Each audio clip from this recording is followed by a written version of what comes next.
Hey guys, it's Karina with Karina Loves to Plan. Welcome back to my channel.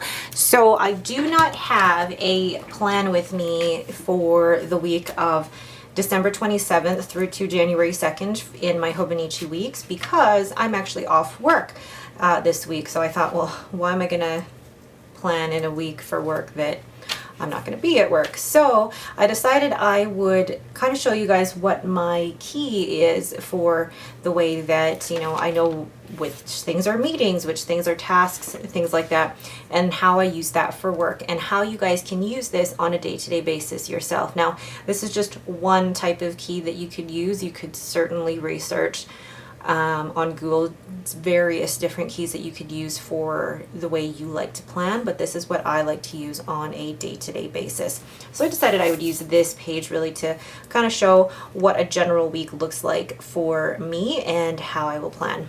Let's get started.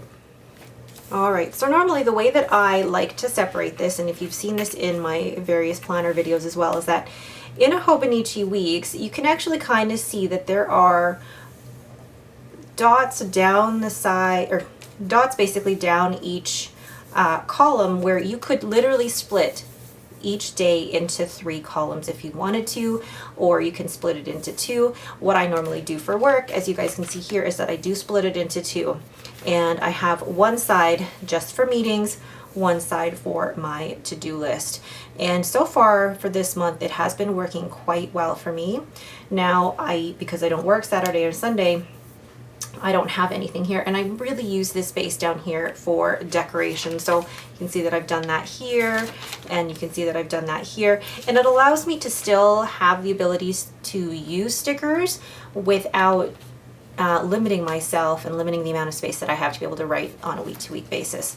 So on that note, I mean, it's nice to have the space here just in case I do need it for any extra tasks or anything like that. But really, the Saturday and Sunday I use decoratively. Now, I know some people also use their Hobonichi weeks as their everyday carry.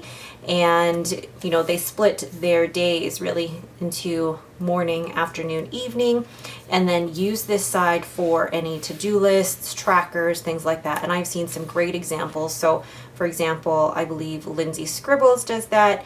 Paper Joy PH does that. There's quite a few people who do it that way in their weeks as well. And I really commend them for being able to do that. I know other people who also split this into, for example, breakfast, lunch, dinner, and then workout here, and then trackers here for the habits that you want to track. So there's really various ways that you could use your weeks, and I love the fact that you are given, the dates here. I've actually seen somebody who turned this around and put all their tasks here, and then actually wrote down like this, they're hourly, and they actually put hourly time slots going this way and formatted their planner this way so that they could have their schedule here and then their tasks here. And I really loved the way that that looked. So there's so many ways that you could be using your Hobonichi weeks, and this is what I love about this planner, is that you're not limited to a certain way. So let's get to what I was actually going to talk about, is the way that I do use this. So like I said, this area, and I'm going to basically kind of line it out the way that I normally would so that you guys can see how I use my planner. So this ruler, a lot of people do ask about this ruler. This ruler I bought at Michael's, and it's a Recollections ruler, and I bought this about 4 or 5 years ago, so I don't know if they would still have it. But I use this ruler because to then split it into the 2 columns that I use. So like I said, one for meetings and one for my tasks. So basically on this side here, I'm just going to write that here. So this will be for meetings, and then this will be for tasks, and then this whole other side here is for notes. So I'm going to go in with my Tombow Food and Escape pen and just write that in.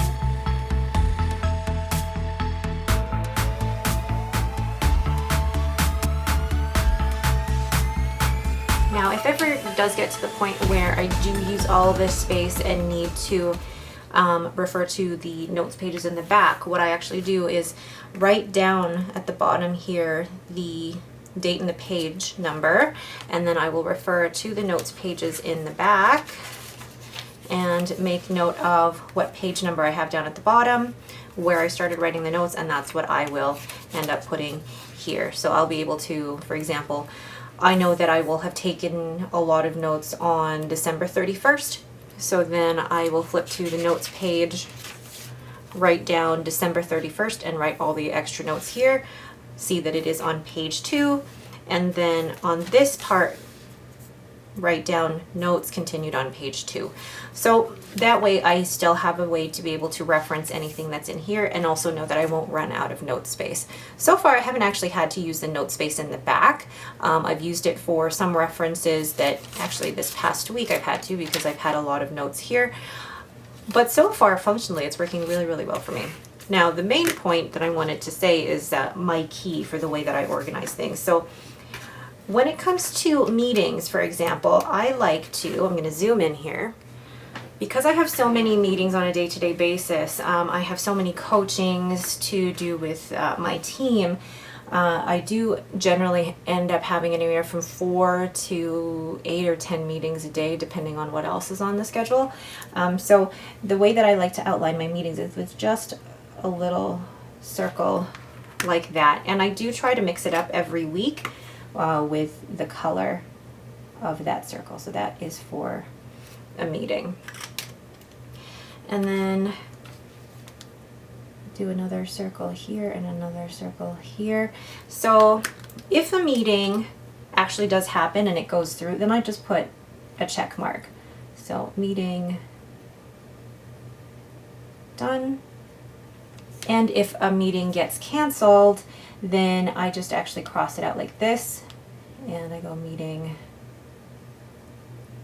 canceled. Now, if it does happen where a meeting has to be rescheduled, what it ends up looking like is like that, for example, and I'll have the time of 10 o'clock meeting. What I end up doing is actually crossing out the time and then writing the new time on the side there, so that I don't have to white it out. I don't have to create a whole new line for it. It may not necessarily fall chronologically with all my other meetings, but I'll be able to tell where it goes. And then once it does take place, then I do the check mark. So that is the way that I keep track of my meetings, and that's a very, very simple key of how I do my meetings. Now, when it comes to my tasks are actually with squares. So that a square just notates a task, and then once I am done a task, it's just a quick question mark. A question mark, quick check mark, goodness gracious. And if I ever get to the point where a task has to be moved because I haven't had time to finish it that day, or it wasn't necessary to complete that day, so I just say move, then I actually draw a tiny arrow inside there. So I don't know if you can see that, but basically to move, you just have the tiny arrow drawn inside there. And then if a task is in progress, then I actually just draw half a line going through. And I know it looks very similar to the task being done, but I'll be able to tell the difference between, you know, with the check mark going outside of the box versus just the in progress, just a slash like that. And then if there is ever a task that does not need to be done, so canceled, basically it'll be the same as what I use for my meetings. I just cross it out like this. So I'll know the difference between a task that has been done versus a task that is canceled and I don't need to do it anymore. And then lastly, with my notes are just really easy. Just with a dot, notes. And then if there are any further actions, then that's when I can add the box for actions. But a lot of the times when it comes to notes, I do a lot of arrows for important notes under that particular category.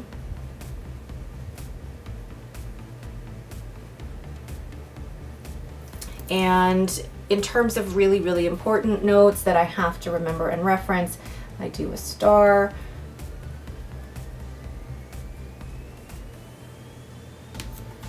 So that's my very, very basic key in terms of how I use these different symbols for work Very simple, nothing too complicated. I've actually done some research in terms of the different keys that are out there, and I feel like for work, because I really only need to keep track of meetings, tasks, and notes, I don't need a very specific, or I don't want to say complicated, but I don't really need a very thorough key. This is as much as I need for my day-to-day. But that is it for me. Thank you guys so much for watching. If you have any questions about any ways that I use the Hobonichi weeks for work, please let me know in the description or in the comments below. One of the things that I did forget to mention though is that I do not use the monthly spread for my work. I use the monthly spread for my shop. So the two are completely unrelated. I don't put any meetings or any major dates to remember in my monthly section for my work. This is just for my shop. So the two are completely unrelated. All right, but that is it for me. Thank you guys so much for watching. Again, thank you. If you do have any questions, please leave them in the comments below. If you like this video, please leave me a thumbs up and don't forget to subscribe. Thanks for watching and have a great day.